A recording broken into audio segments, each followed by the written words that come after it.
जी हाँ साथियों, बहुत बहुत स्वागत करता हूँ अपने यूट्यूब परिवार रोहित सर बायोलॉजी में। आज हम पुष्पी पादपों में लैंगिक जनन के एक इम्पॉर्टेंट टॉपिक है जिसका नाम है पुंकेसर या पुष्प का नर जनन। यानी कि जो पुष्प होता है वो पौधे का लैंगिक जनन अंग होता है और जो उसमें पुंकेसर या परागकोश होता है ये इसका नर भाग होता है। आज हम इसके नर भाग के बारे में चर्चा करेंगे, तो आप लोग वीडियो के लास्ट तक बने रहिएगा। अगर नए हैं तो सब्सक्राइब करिएगा और आपको बता दें कि सब्सक्राइब के बगल में बेल आइकन को प्रेस कर देना ताकि हम लाइव क्लास भी पढ़ाते हैं और उसका नोटिफिकेशन आप तक पहुंच जाए। तो आई होप आप लोगों को जरूर समझ में आएगा और लास्ट तक बने रहिएगा। चलिए देखिए, पुंकेसर या पुष्प का नर जनन जो होता है यह परागकण का निर्माण करता है। किसका निर्माण करता है? परागकण का। तो आप क्या लिखेंगे कि पुंकेसर पुष्प का वह भाग होता है। पुंकेसर पुष्प का वह भाग होता है जिसमें पूतंतु तो आप लोग जानती होंगे, जिसमें पूतंतु परागकोश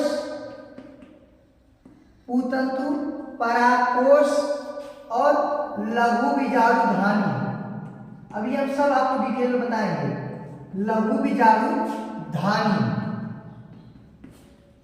आपस में संयोजी ऊतक से जुड़े होते हैं। आपस में संयोजी ऊतक से जुड़े होते हैं। यानी कि जो पुंकेसर होता है भैया, इसको हम पुमंग भी कह सकते हैं, याद रखिएगा आप लोग। और अगर पुष्प के सभी भागों का नाम आपको पढ़ना है तो आप पिछले वीडियो में जाकर के पुष्प की संरचना एकदम जब डिटेल देखेंगे वहां पर तो आपको ये चीज जरूर समझ में आएगा। तो वहां पर ये पुष्प का जो भाग नर भाग होता था, याद रखिएगा, ये इसका वर्तिकाग्र होता था और ये अंडाशय, ये वर्तिकाग्र था और ये वर्तिका था और नीचे फूला हुआ भाग क्या था? अंडाशय। इसके बगल में देखे थे एक ऐसे परागकोश निकला था। यही परागकोश पुष्प का नर जननांग कहलाता है और ये जिस तंतु से लगा होता है इसी को क्या कहते हैं? पूतंतु कहते हैं। तो ये पूतंतु, ठीक, और ये परागकोश और इसके अंदर पाया जाता है क्या? लघु बीजाणु धानी।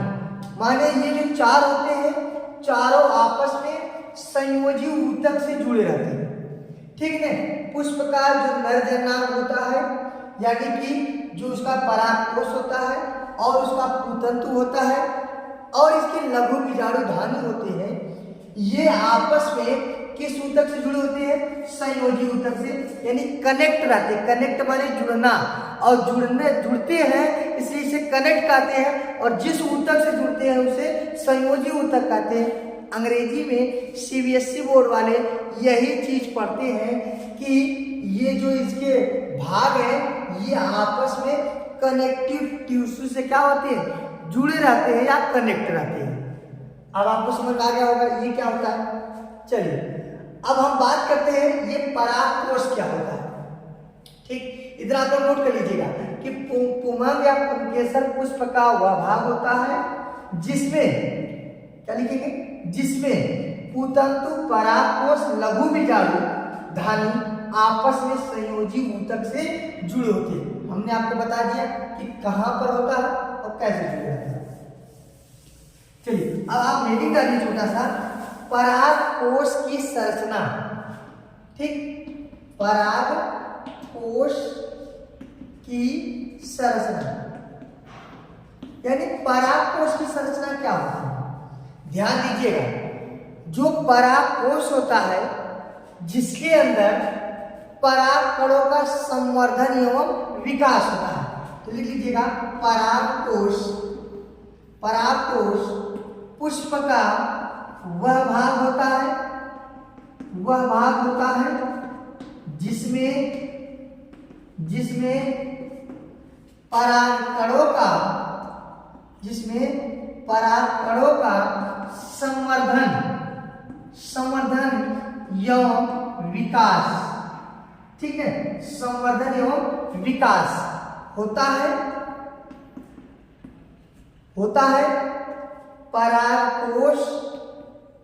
परागकोश या लघु बीजाणु धानी कहलाता है, या लघु बीजाणु धानी कहलाता है। ठीक, यह आप परिभाषा नोट कर सकते हैं। यानी परागकोश जो होता था वह पुष्प का वह भाग है जिसके अंदर छोटे छोटे परागकण का विकास तथा संवर्धन होता है। ठीक है, माने कि क्या होता है इसका डेवलपमेंट ऑफ पॉलन ग्रेन, ठीक है, development of pollen grain into the anther, development of pollen grain into the anther, माने एंथर माने परागकोश और पॉलन ग्रेन माने परागकण। परागकोश के अंदर किसका विकास होता है? परागकणों का विकास होता है। और इसी परागकण को नर युग्मक कहा जाता है, किसमें? पुष्पी पादपों में। जैसे मानव में नर युग्मक के रूप में क्या होता है? शुक्राणु। नर युग्मक के रूप में क्या होता है? शुक्राणु। तो सिंपल सी साधारण सी बात है जो आपने कक्षा 10 में पढ़े होंगे और कक्षा 7-8 की किताबों में आप देख रहे हैं विज्ञान में, उसमें दिया गया है, आप वहां पर भी पढ़े होंगे। ठीक है, तो परागकणों का विकास कहाँ हो रहा था? परागकोश में। तब परागकोश पुष्प का वह भाग है जिसमें परागकणों का संवर्धन एवं विकास होता है। अब परागकोश कहलाता है या लघु बीजाणु धानी कहलाता है। ये चीज समझ में आ गया। अब आप एक हेडिंग बनाएंगे, काफी इंपॉर्टेंट है कक्षा 12 के लिए, बहुत महत्वपूर्ण है और इसमें सवाल भी पूछा जाता है न्यूमेरिकल टाइप में। और ध्यान दीजिएगा 10-12 दोनों के लिए इंपॉर्टेंट है। यहाँ पर बात करेंगे परागकोश की संरचना, परागकोश की संरचना माने स्ट्रक्चर ऑफ एंथर। देखिए सबसे पहले एकदम जैसे कहानी की तरह वैसे याद करिएगा। परागकोश 2 पालियों में बटा होता है। परागकोश 2 पालियों में बटा होता है। प्रत्येक पाली में 2 प्रकोष्ठ होते हैं। यानी सबसे पहले परागकोश 2 पाली दिख रहा है आपको, ये 2 पालियों में बटा होता है। और प्रत्येक पाली, प्रत्येक माने प्रतिधन 1, प्रत्येक पाली में 2 प्रकोष्ठ होते हैं। यानी इस प्रकार से एक परागकोश की संरचना में कै प्रकोष्ठ? 4 प्रकोष्ठ होते हैं। और ये देखिए 1 2 3 4 कितने प्रकोष्ठ हो गए? 4। इन्हीं प्रकोष्ठ के अंदर क्या होता है? परागकण का संवर्धन होता है। क्या क्या होता है? परागकणों का विकास होता है। आप क्या कहेंगे? परागकोश के अंदर परागकण का विकास होता है। परागकोश की संरचना के बारे में बात करेंगे कि तो परागकोश 2 पालियों में बटा होता है। अब प्रत्येक पाली कितने प्रकोष्ठ पाए जाते हैं? 2। प्रत्येक पाली में कितने प्रकोष्ठ? 2। इस प्रकार से एक परागकोश की संरचना में कितने प्रकोष्ठ पाए गए? 4 प्रकोष्ठ पाए गए। बताइए ये चीज समझ में आ गया ना? ये चीज समझ में आ गया ना आपको? अब देखिए ये जो प्रकोष्ठ दिख रहा है इसी को लघु बीजाणु धानी कहते हैं। क्या कहते हैं? लघु बीजाणु धानी। इस प्रकोष्ठ को क्या कहते हैं? लघु बीजाणु धानी कहते हैं। और इस परागकण को क्या कहते हैं? लघु बीजाणु कहते हैं। क्या कहते हैं? लघु बीजाणु कहते हैं। और यही परागकण का बनना क्या कहलाता है? लघु बीजाणु जनन कहलाता है। एकदम आपको रटने की आवश्यकता नहीं है, देखिए एकदम याद हो गया आपको। आप ये 3 चीज समझ रहे होंगे।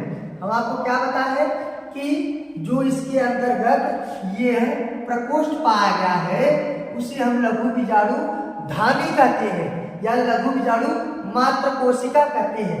और जो परागकण उसे क्या कहते हैं? लघु बीजाणु कहते हैं या माइक्रोस्पोर कहते हैं। ठीक है, और ये क्या है? लघु बीजाणु जनन है। यानी लघु बीजाणु धानी में परिभाषा देखिए कितना आसान बन गया। लघु बीजाणु धानी में लघु बीजाणु का बनना ही लघु बीजाणु जनन कहलाता है। दूसरा परिभाषा, चलिए अब आपको वो चीज नहीं समझना है। तो लघु बीजाणु को परागकोश कह सकते हैं, परागकोश कह सकते हैं।